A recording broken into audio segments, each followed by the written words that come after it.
Bonjour tout le monde, j'espère que vous allez tous bien. Aujourd'hui, on va voir encore le prochain passage de Daniel au chapitre 3.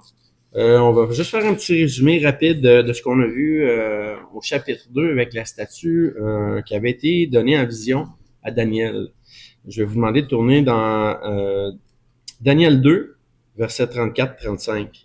Le passage nous dit concernant ce que Nebuchadnezzar avait vu. Donc, c'est Daniel qui parle au roi. Il dit, « Tu regardais lorsqu'une pierre se détacha sans le secours d'aucune main, frappa les pieds de fer et d'argile de la statue et les mit en pièces. Alors le fer, l'airain, l'argile, l'argent et l'or furent brisés ensemble et devinrent comme la balle qui s'échappe d'une mer en été. Le vent les emporta et nulle trace n'en fut trouvée. Mais la pierre qui avait frappé la statue devint une grande montagne et remplit toute la terre. Donc la pierre devient une montagne. C'est le summum de la révélation qui est donnée à Nebuchadnezzar. On voit ici, j'avais déjà montré un petit peu rapidement le graphique lors du précédent enseignement. On voit ce qui est décrit au roi. On a le préambule au chapitre 2 et on va revoir ça aussi dans le livre un peu plus tard, dans un chapitre subséquent, avec d'autres images qui vont être données, là, représentées à droite. Donc, c'est sûr que le roi de Babylone ne savait pas exactement qui était pour être les prochains à ce moment-là, au chapitre 2, on parle. Il ne savait pas qui était pour être les prochains empires qui étaient pour régner après lui, ni quelle était la durée de leur empire. Mais ce qu'il savait, par contre, c'est qu'il y aurait un royaume parfait qui viendrait à la suite de ces 4 royaumes-là, que la pierre était pour régner pour toujours dans un royaume parfait.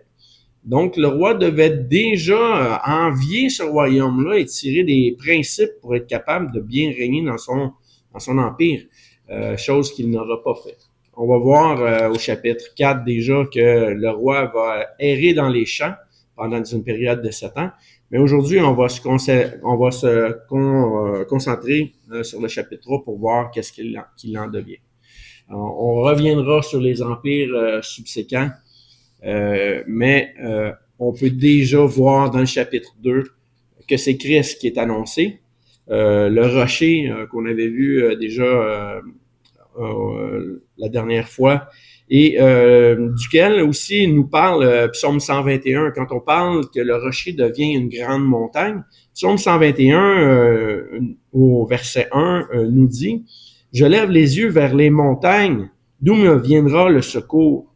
Le secours me vient de l'Éternel qui a fait les cieux et la terre. » Donc déjà dans l'Ancien Testament, même du temps de Nebuchadnezzar, qui connaissait, qui avait accès aux psaumes, on savait que la montagne signifiait le secours remis à Dieu. On voit dans Romains aussi un passage qui nous dit que Dieu prouve son amour envers nous, en ce que lorsque nous étions encore des pécheurs, Christ est mort pour nous. Donc c'est encore le secours. Le secours vient de Christ. Donc, Nebuchadnezzar a ignoré la pierre et la conclusion de la vision. On va le voir au chapitre 3. Il a ignoré le message de Dieu, méprisé la personne de Dieu au-dessus des fausses idoles et des faux dieux de son empire. Il a été encore plus stupide en se faisant une statue à sa propre image, ce qu'on va voir au chapitre 3. Et en plus, il a demandé à ce qu'on l'adore. C'est vraiment abominable. Il a continué ses rites méprisables, il a méprisé la sagesse, il n'a pas réformé son royaume, il n'a pas influencé son peuple vers la vérité, il a méprisé les choses les plus importantes, celles qui lui étaient révélées. Donc, c'est assez clair.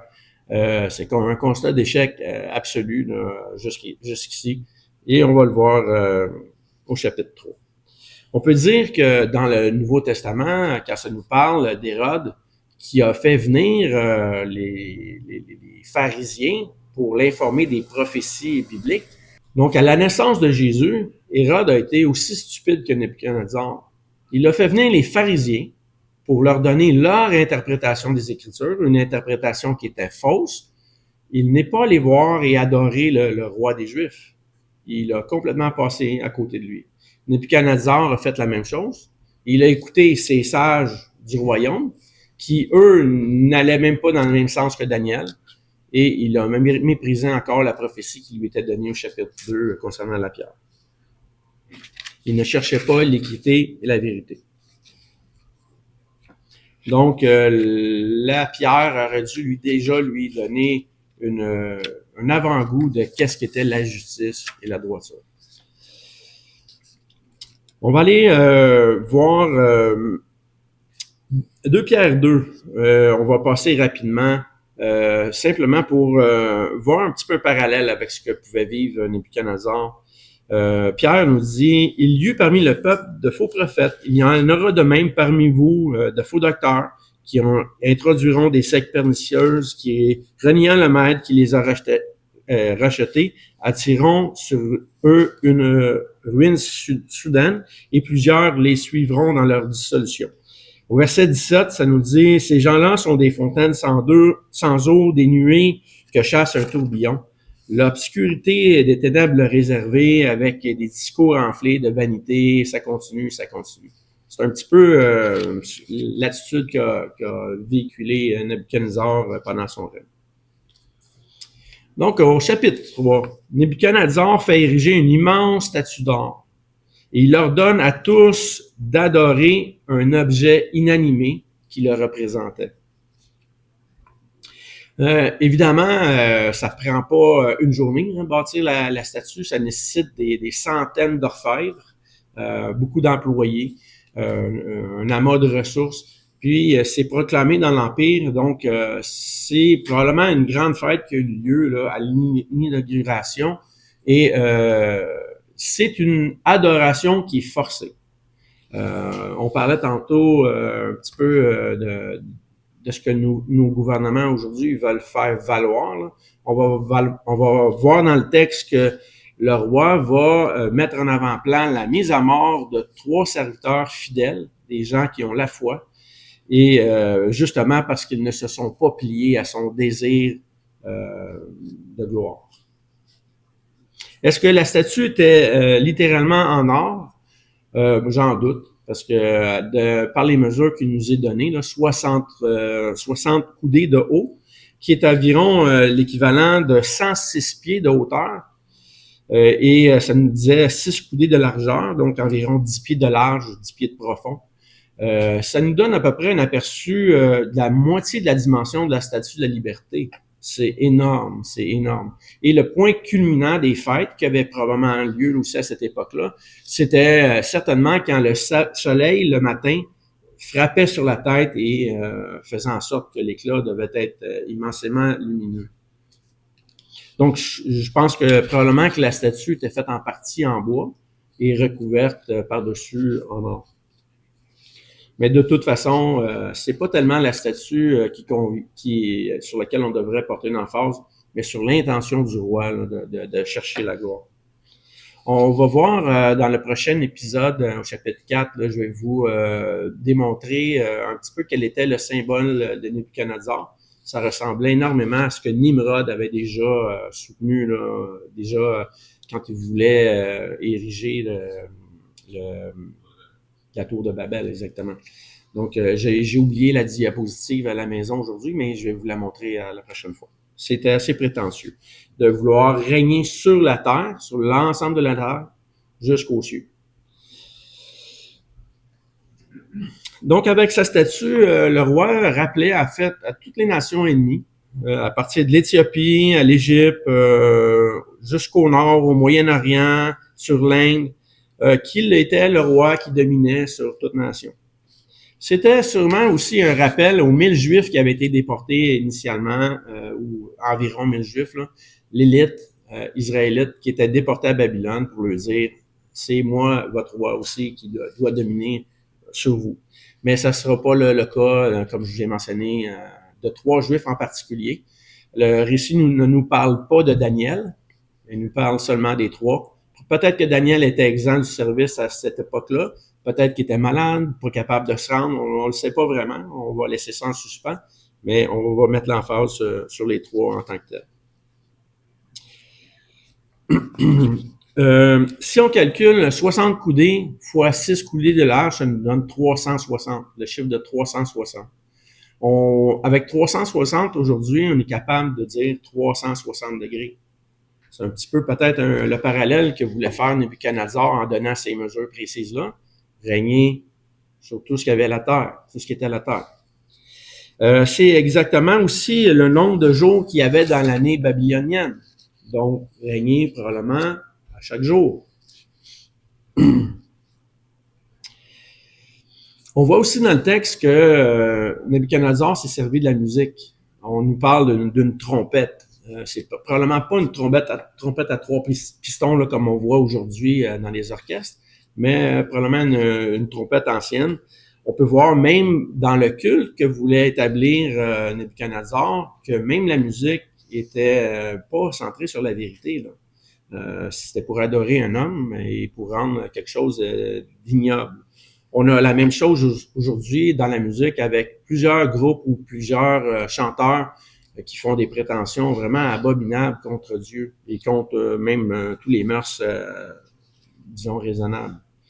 On a pensé, entre autres, j'ai cité quelques noms là, pour faire un contraste.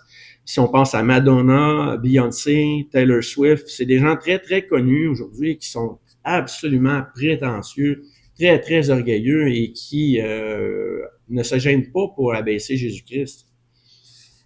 Les pires paroles, souvent en chanson, sont mises dans la bouche de femmes très séductrices.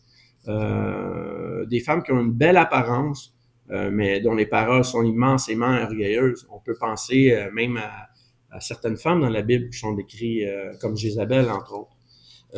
Et à l'opposé, on voit les plus beaux hommages donnés à Jésus-Christ par des femmes, souvent qui vont même tomber à ses pieds et lui donner toute l'adoration qui lui est due. Des femmes pieuses sur lesquelles on devrait avoir vraiment, qu'on devrait voir comme des modèles. Le roi dit au verset 6, « Quiconque ne se prosternera pas et n'adorera pas sera jeté à l'instant même au milieu d'une fournaise ardente. » Il use de force. Il impose un culte, mais même l'imposition de son culte ne vaut absolument rien devant un cœur entier et dévoué. C'est ce que Jésus-Christ va demander.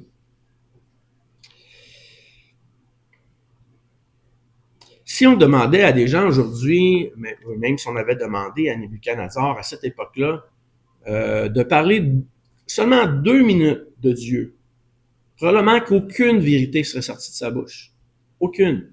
Il ne le connaissait pas, le vrai Dieu. Il le méprisait.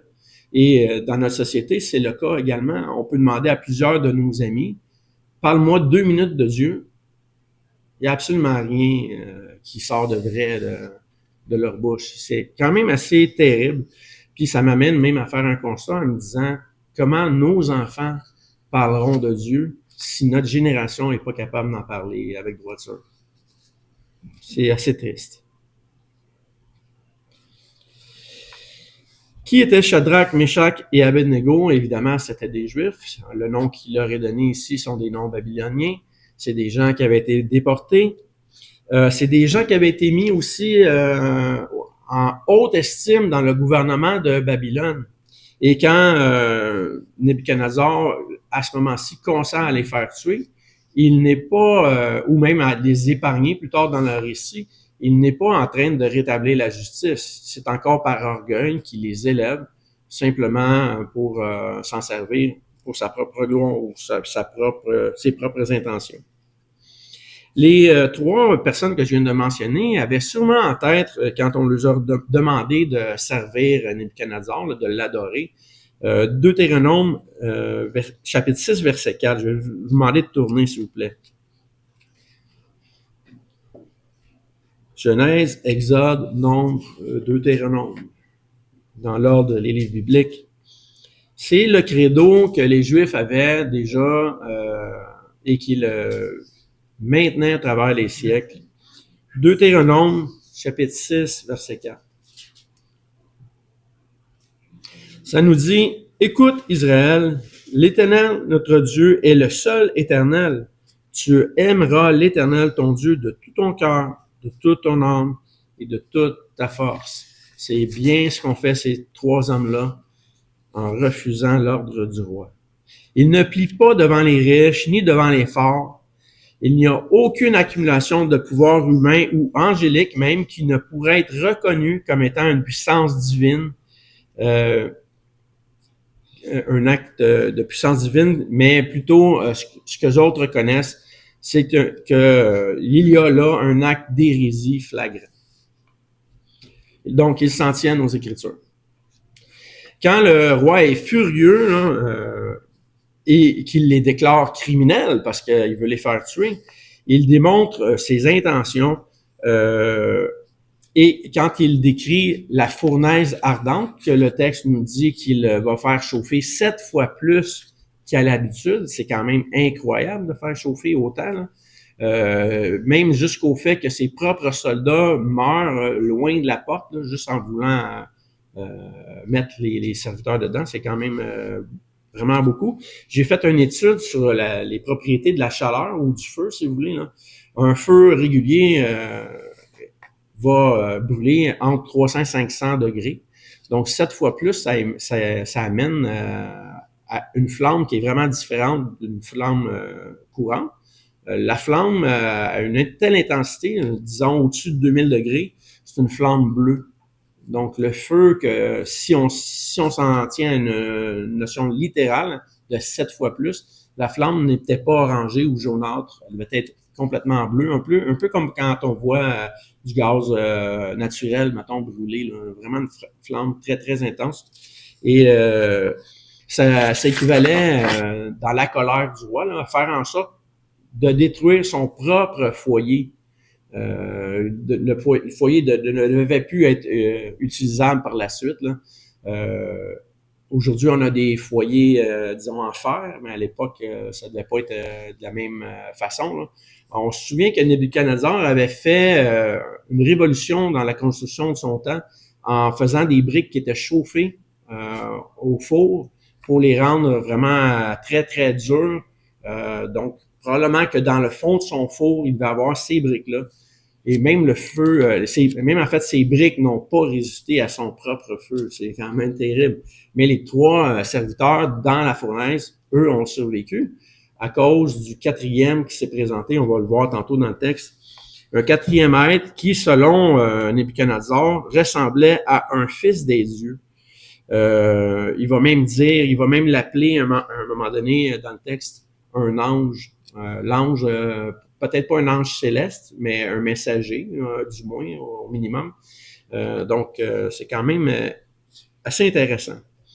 La fureur ou la frayeur, disons, du roi Nebuchadnezzar devait arriver justement en voyant ce quatrième qui n'avait pas été mis dans le four, mais qui, malgré le feu, protégeait les trois précédents. Et quand les trois sont sortis du feu, le quatrième, on ne sait pas ce qui est arrivé, le texte ne le dit pas. Mais c'est ça qui est vraiment intriguant, là. C'est ça qui est exceptionnel, de voir le quatrième qui, par toute sa force, protège les trois. Le texte nous dit que même les vêtements des trois ne sentaient pas, leurs cheveux n'étaient pas brûlés, il n'y avait aucune séquelle. Donc, quand le chapitre 2 nous parle de la pierre, quand à ce moment-là, au chapitre 3, on voit le quatrième, c'est exceptionnel. On dit que le roi, par la suite, a fait un nouveau décret. C'est ce qu'on lit dans le texte. Pour dire que tous ceux qui parleraient contre le Dieu de Shadrach, Meshach et Abednego seraient gravement punis. Je vais juste essayer de retrouver... oui, c'est ça, ma note ici. C'est au verset 29. Ce que le nouveau décret là, que le roi fait mettre en vigueur dans son empire, dans son royaume, est vraiment trompeur. Ça a l'air pieux à première vue, mais c'est pas juste. Ce qu'il affirme, en fait, dans son texte de loi, c'est qu'aucun autre Dieu que celui des trois, des 3 personnes qui ont été fidèles, a été capable de les délivrer du feu, ou même du Dieu du feu. Il n'est pas en train de dire qu'on doit lui rendre un culte. Il ne convie pas les gens à ça. Il dit tout simplement que la négation de ce fait est une infraction. Le nouveau décret est simplement négatif. Dans sa forme, c'est une loi qui ne force à aucune obligation intérieure. En fait, c'est ça, il ne convie pas un culte au réel Dieu, il dit simplement aux gens de son royaume de se la fermer. Si vous analysez bien ce qu'il fait, là, c'est tout ça. Il ne reconnaît pas le Dieu de l'univers. C'est juste, taisez-vous, là, dites rien contre le Dieu qui a sauvé les 3 du feu. Pourquoi le changement d'attitude du roi là, avec ce nouveau décret-là? C'est assez... on pourrait vraiment se poser la question. Mais dans le texte, il y a 5 choses qui ressortent par rapport à l'attitude de Nebuchadnezzar et du peuple juif également. Hein. Les Juifs qui adoraient un Dieu saint et unique, ainsi que toutes les nations, étaient invités à ne pas s'incliner devant l'image d'un Dieu impie ou d'un homme pécheur, selon le 4e. Parce que c'est le 4e dans la fournaise qui domine les intentions du roi. On peut conclure également, le 2e point, que tous les hommes doivent adorer le réel Dieu. Donc, c'est un devoir. C'est pas simplement une proposition. C'est le 4e qui a le plein pouvoir. 3e point, tous les hommes devaient considérer le Dieu homme manifesté dans la fournaise et également l'adorer. Donc, adorer Dieu, mais adorer le 4e.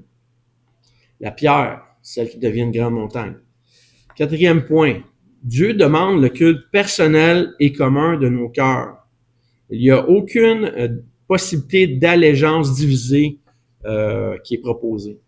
On pourrait aller lire certains textes comme Josué 24:15, 1 Roi 18:21, Matthieu 6:24. Dieu demande toujours un cœur entier. 5e point qu'on peut tirer comme conclusion du texte. Dieu jugera tout culte religieux ou pratique mettant en avant-plan l'idolâtrie, la violence sous toutes ses formes, la stupidité et l'injustice. Donc, c'est pas parce que Nebuchadnezzar faisait valoir un culte que c'est un culte juste et agréable à l'Éternel.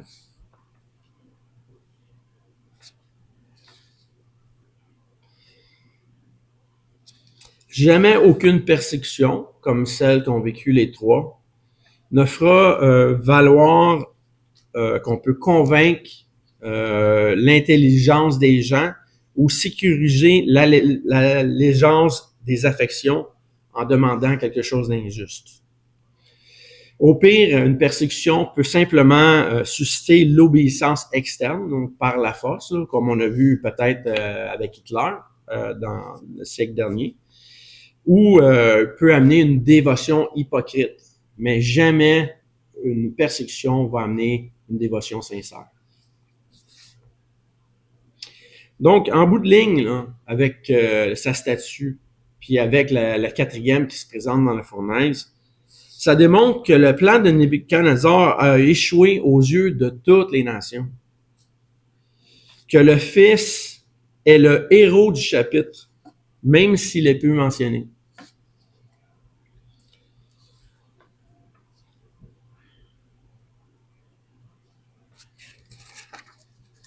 Je vais passer un petit peu de notes, justement, parce qu'on est en short en temps aujourd'hui. Si on reparle un petit peu du feu, le feu avait été divinisé par plusieurs cultures. Hein. Chez les Grecs, on dit que dans la mythologie, le feu a été volé aux dieux et apporté aux humains par Prométhée. D'autres peuples ont dansé devant le feu en se livrant à la décadence de tous les vices. On en avait un exemple aussi en Genèse avec le peuple juif qui s'était fait un dieu pendant que Moïse discutait avec Dieu. Certaines cultures faisaient en sorte que le feu devait être maintenu jour et nuit. À Delphes, entre autres, près d'Athènes. Il y avait le culte de Vulcain aussi qui est entretenu à Rome avec les prêtresses de Vesta. Beaucoup de cultes païens de différentes religions. Donc, c'est quand même drôle de voir que Dieu est au-dessus du feu. Dieu.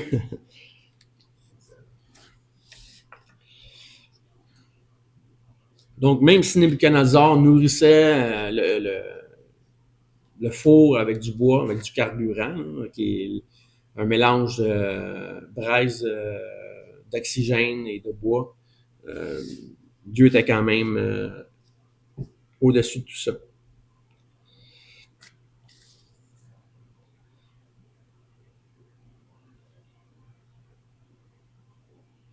Donc, les trois hommes n'ont pas cédé devant l'idolâtrie. Ils ont manifesté une foi certaine, centrée sur la vérité. Je me souviens d'un message qu'Olivier avait fait là, sur l'ange de l'Éternel. On pourrait regarder d'autres passages. Là. Peut-être qu'à un moment donné, on le fera, mais c'est le même ange, le même messager là, qui paraît dans le texte ici de Daniel que d'autres textes dans l'Ancien Testament. Ce qu'on voit dans la fournaise, c'est la deuxième personne de la Trinité. C'est vraiment le Fils incarné. Le Fils n'est pas Fils simplement à sa naissance, il est le Fils éternel. Donc, peut-être qu'à un autre moment donné, une étude à ce sujet-là pourrait être appropriée. Donc, Nebuchadnezzar n'a pas donné gloire au Fils, ici dans le passage. Et c'est ce qui va l'amener au chapitre 4, dans un excès de folie, là, à être même rejeté de ses proches. Dieu a manifesté encore au chapitre 3 sa compassion pour Nebuchadnezzar. Il ne l'a pas jugé définitivement. On peut dire même que Dieu a tant aimé Nebuchadnezzar qu'il a donné son Fils unique afin qu'il croie. C'est vraiment pas erroné de relier les deux sujets. Ça va m'amener à vous poser quelques questions. Ou même à vous, là, peut-être qui écoutez par vidéo, un réseau social. Est-ce que vous reconnaissez que vous êtes pécheur? C'est vraiment primordial. Est-ce que vous reconnaissez que Dieu vous aime même si vous êtes pécheur? Il vous aime tant qu'il a envoyé Jésus pour vous. Mourir de la mort que vous et moi méritions. Est-ce que vous reconnaissez que Dieu vous aime encore aujourd'hui et qu'il vous appelle? Comme j'ai demandé tantôt, là, si on parlait de Dieu 2 minutes, que diriez-vous vous-même de Dieu? Que faites-vous de Dieu? Quelle sera votre destinée éternelle?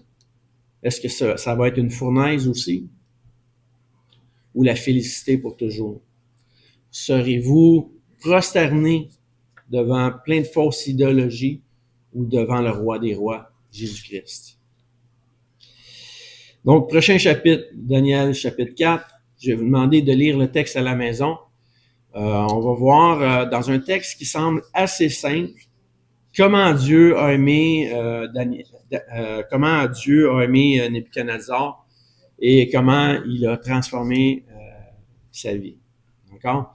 Donc, si vous avez des questions, ça va me faire plaisir d'y répondre. Si vous en avez pas, on va juste terminer en prière. Puis, on va se revoir la semaine prochaine pour une grande célébration, celle de la naissance de Jésus.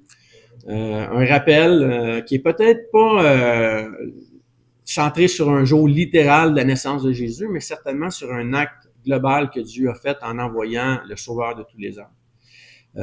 Donc, quelqu'un peut-être aurait des questions? Oui, Eric?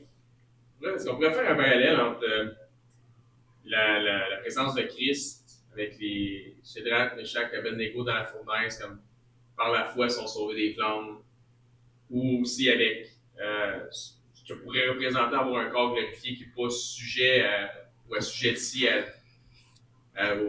aux éléments. Oui, absolument. Je ne ferai pas de lien directement, mais certainement qu'il y a un parallèle. Une application. Oui, exactement. ce que je trouve intéressant, c'est que, étant dans la fournaise, les trois, là, Shadrach, Meshach et Abednego, devaient être surpris, immensément surpris que le feu ne les touche pas. La logique, c'était que les feux le dévorent. Certainement, en plus, avec une telle intensité. Certains vont faire valoir que Nebuchadnezzar a fait chauffer le feu comme ça là, pour les protéger d'une mort douloureuse. Tu sais, c'est sûr que c'est une mort instantanée. Là. Mais le texte, justement, nous fait valoir que la colère du roi était vraiment très grande. C'était pas pour les préserver d'une mort affreuse là, qui faisait chauffer le four comme ça. Donc, oui, les trois déjà sont préservés physiquement. C'est ce qu'on va voir aussi avec le corps glorifié, là, plus tard, quand ça aura lieu au retour de Christ. Mais le quatrième qui est présent faisait pas en sorte qu'ils étaient sauvés par le moyen de la foi au quatrième. Leur foi les faisait tendre certainement à croire ce quatrième, là, parce que là, de toute évidence, même ceux qui croyaient dans leur foi juive, s'est manifesté physiquement et publiquement. Là. Il y a réellement un sauveur dans la fournaise. Donc, ça doit être encore plus surprenant que simplement l'effet du feu. Là. Mais oui, certainement, il y a un parallèle certainement à faire avec le fait qu'un jour, le mal ne touchera plus les croyants. Les tentations vont être complètement abolies pour le croyant. On ne sera plus dans le même état même qu'on est en ce moment-là. On va être dans une gloire éternelle qui va même surpasser notre entendement. Ça va être vraiment... J'aurais d'autres choses à dire là-dessus, mais je vais me garder ça pour un prochain message qui devrait venir très, très proche. Mais il faut se reconnaître pécheur. Je pense que c'est le premier pas de sincérité à faire face à Dieu.